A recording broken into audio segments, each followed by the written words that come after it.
Tuesday, 22 October. Welcome to the President's Daily Brief.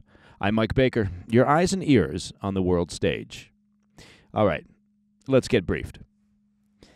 Coming up on today's show, for 9 months, Yahya Sinwar, the mastermind behind the deadly 7 October attacks, evaded capture, hiding in Gaza's vast tunnel network. But now, in the aftermath of his death, we're learning how Israeli forces finally flushed him out of the tunnels. Later in the program, Israeli authorities have arrested 7 citizens for leaking military secrets to Iran, dismantling a spy ring that had reportedly been active for 2 years. Plus, Cuba faces growing political unrest as Hurricane Oscar's aftermath leaves the island dark in the midst of ongoing countrywide power outages. And in today's Back of the Brief, things got tense during King Charles's visit to Australia when an Indigenous lawmaker crashed a royal reception and accused the monarchy of genocide. We'll have the details concerning the royal kerfuffle.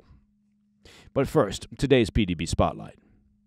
We'll begin with an update on the death of Hamas leader and 7 October mastermind Yahya Sinwar, as new details emerge about how Israel's military operations in Gaza managed to force the terror leader out of the safety of his tunnels and into the open. According to an exclusive report compiled by the Wall Street Journal, Sinwar's death on October 16th was the culmination of one of the biggest military and intelligence operations ever executed by Israel, which was spearheaded by Israel's internal security agency, the Shin Bet, and carried out by the Israeli military with assistance from U.S. intelligence agencies.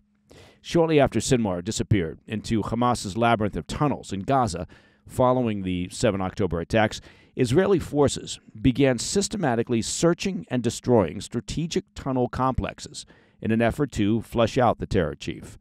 Shin Bet agents worked with the military to determine potential locations where Sinwar might be hiding with the hostages, while the CIA established a task force focused solely on Sinwar, which shared critical intelligence with the Israeli military.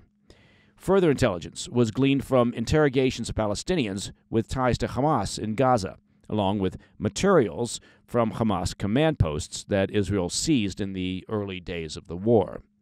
In December, Israeli forces finally closed in on Sinwar's underground home in Khan Yunis in southern Gaza.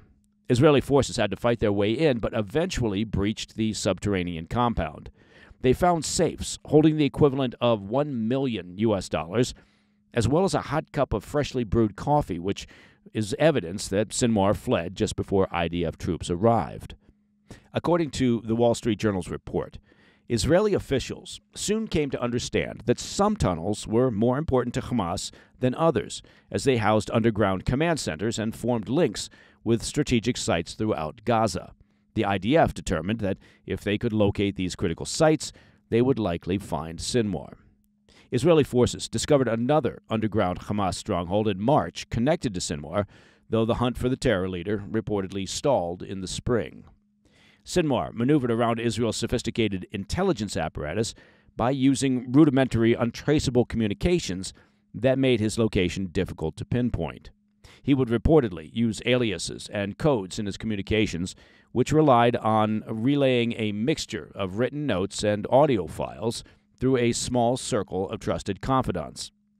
It was through these messages that Sinwar repeatedly refused a hostage deal with Israel, telling mediators in Egypt and Qatar that Hamas had the upper hand and the continued death of Palestinian civilians would turn the international community against Israel. Again, Sinwar was the individual, the Hamas leader, who referred to dead Palestinians as necessary sacrifices. By all accounts, Sinwar was hoping that Iran would eventually enter the conflict and trigger a larger regional war against Israel. While Israel continued to hunt Sinwar, forcing him to retreat to an ever smaller array of tunnels in the southern city of Rafah, Sinwar refused multiple offers from mediators to escape Gaza alive in exchange for allowing Egypt to negotiate a hostage exchange with Israel. Then, in early September, IDF troops tragically recovered the bodies of 6 dead hostages inside a tunnel that they raided in the Tel Sultan neighborhood of Rafah. The IDF discovered traces of Sinwar's DNA inside a room in the tunnel that had a couch and a TV. Officials determined that the 6 hostages, who were executed by Hamas before Israeli troops arrived, were likely being used by Sinwar as human shields to prevent Israel from striking his location. Officials said the hostages, who horrifically survived for months on just energy bars, were killed because they were too weak to be moved with Sinwar. The grisly discovery suggested to the IDF that Sinwar could not be far from the site of that tunnel. Israel's successful disruption and destruction of the tunnel networks used by Sinwar eventually forced the terror leader to go above ground, finally making him vulnerable to Israeli troops. Though his exact location remained unknown, the IDF deployed forces in Rafah to hunt him down, now that he was flushed from the underground labyrinth. Then, on October 16th, IDF troops patrolling Rafah's Tal Sultan neighborhood came upon Sinwar and a small group of militants in a chance encounter, leading to a firefight that finally terminated the 7 October architect.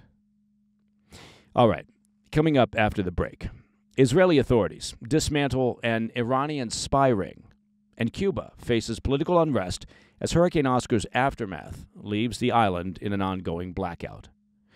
I'll have those stories when we come back. Welcome back to the PDB. Sticking with Israel, authorities have broken up a major espionage operation orchestrated by the Iranian regime to infiltrate Israeli intelligence and military.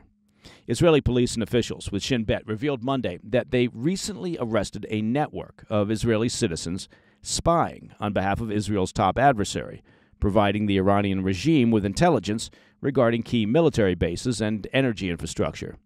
Investigators said the network had been operational for roughly 2 years and had carried out some 600 tasks, according to a report from The Guardian. The group reportedly received hundreds of thousands of dollars in cash and cryptocurrency transfers from Russian intermediaries. Oh, it's shocking that Russia would be in there somewhere, as payment for their subversive activities. The Israeli police said in a statement Monday, quote, "The scale and severity of these acts are among the most dangerous security breaches that Israel has faced. The suspects acted knowingly, driven by financial greed, and compromised the safety of Israel and its citizens," end quote. The 7 suspects, who include 2 minors, worked with 2 Iranian operatives using aliases, who instructed them to conduct surveillance of both individuals and strategic sites, including the IDF's headquarters in Tel Aviv and the Nevatim and Ramat David air bases. It's worth noting that both of those air bases have been targeted by Iran's proxy Hezbollah, as well as by Iran themselves during their ballistic missile attack back in early October. The suspects had extensive documents on them at the time of their arrest, which led to the unmasking of the spy ring. The suspects are described as Jewish immigrants from Azerbaijan. Some of them are related, and they were living in the Haifa area of northern Israel. They're expected to be charged with helping an enemy in wartime.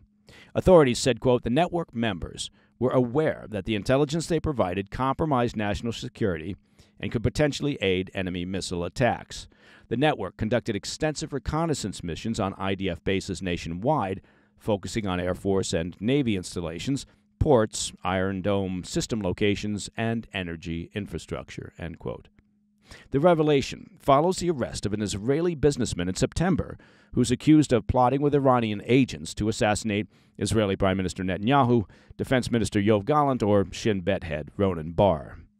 And, of course, we also reported on the PDB the case of an Israeli man who was recently indicted for plotting with Iran to assassinate an Israeli scientist in exchange for $100,000.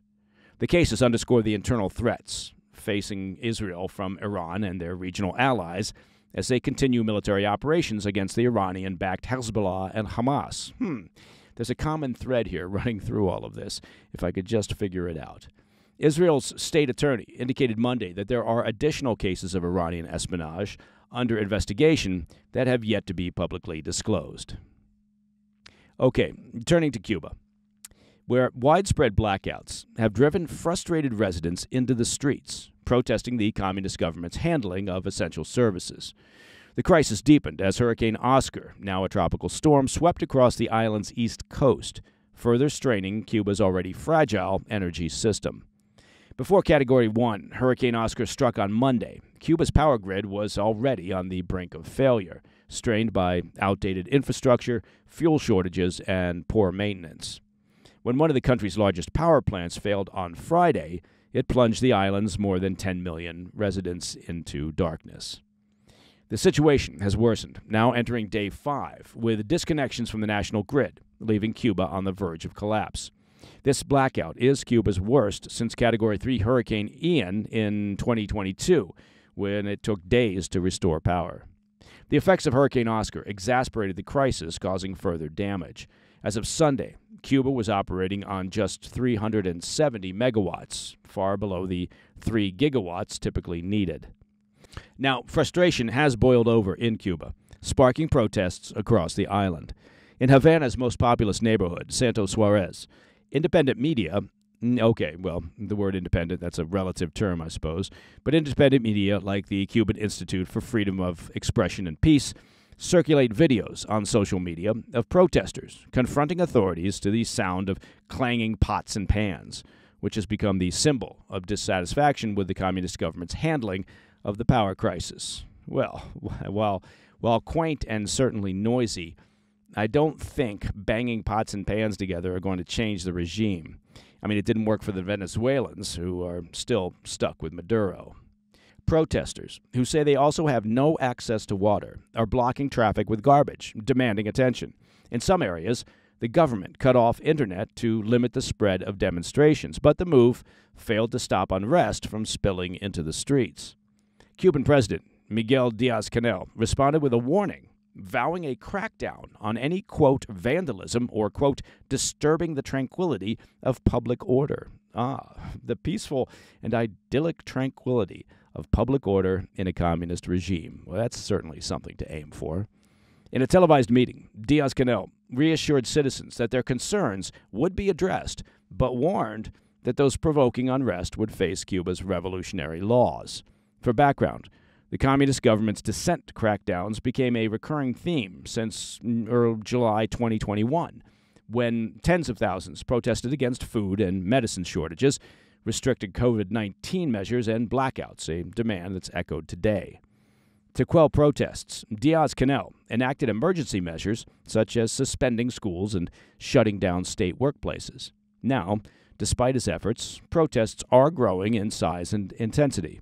The communist government, and here's a surprise, they blame the international community for the weak failing energy grid, citing sanctions on the country. So it's the international community's fault.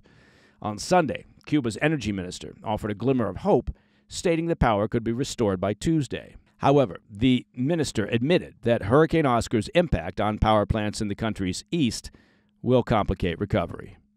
Mexico, Colombia, Venezuela, and Russia have offered to assist grid stability efforts. Now, small pockets of Havana have seen electricity restored, but most of the capital does remain in darkness. All right, up next in the back of the brief. Tensions flared during a visit to Australia by King Charles when an Indigenous lawmaker interrupted a royal reception and accused the monarchy of genocide. Well, frankly, one does tend to frown upon that sort of thing at a royal reception. I'll have the details after the break. In today's back of the brief, Indigenous Australian Senator Lydia Thorpe was escorted out of a parliamentary reception for King Charles III after accusing the British Crown of committing genocide against Australia's Indigenous people, shouting, quote, "This is not your land, and you are not my king," end quote. Thorpe's protest is part of a long-standing grievance over the absence of a formal treaty between British colonizers and Indigenous Australians. Now, no treaty was ever struck, and in 1999, Australians voted in a referendum to retain Queen Elizabeth II as head of state. Many Indigenous activists, including Thorpe, view a potential treaty as essential to addressing historical injustices. Thorpe escalated her protest, shouting, quote, "You committed genocide against our people. Give us what you stole from us, our bones, our skulls, our babies, our people. You destroyed our land. Give us a treaty. We want a treaty," end quote. Throughout her outburst, and as she was removed, Charles remained composed, quietly conversing with the Australian Prime Minister. The Prime Minister, Anthony Albanese, who has publicly expressed support for Australia becoming a republic, subtly referenced this issue in his speech, stating, quote, "You have shown great respect for Australians, even during times when we have debated the future of our own constitutional arrangements," end quote. Albanese has ruled out holding a referendum on the republic during his current term, but many speculate that the debate will resurface if his Labour Party is re-elected. While Thorpe's protest was the most dramatic moment of the event, other signs of discontent were evident. Notably, all 6 Australian state governments declined invitations to the reception, signaling their support for an Australian head of state and growing republic sentiment across the country. Charles, meanwhile, adopted a diplomatic tone, beginning his speech by praising the Indigenous welcome and paying respects to the traditional custodians of the land. This visit, which is Charles's 17th to Australia, but his first as king, really did little to temper the ongoing debate over whether Australia should become a republic. And that, my friends, is the President's Daily Brief for Tuesday, 22 October. If you have any questions or comments, please reach out to me at pdb@thefirsttv.com. And as you've probably heard from family and friends, to listen to the show ad-free, well, it's simple. Become a premium member of the President's Daily Brief by simply visiting pdbpremium.com. See, I told you it was simple. I'm Mike Baker, and I'll be back later today with the PDB Afternoon Bulletin. Until then, stay informed, stay safe, stay cool. Hey, thanks for tuning in. If you enjoyed this video, don't forget to hit that like button and leave a comment, a really positive, nice, and kind comment. That would be appreciated. And if you're not already subscribed to our channel, make sure to subscribe and turn on notifications so you don't miss any of our daily updates.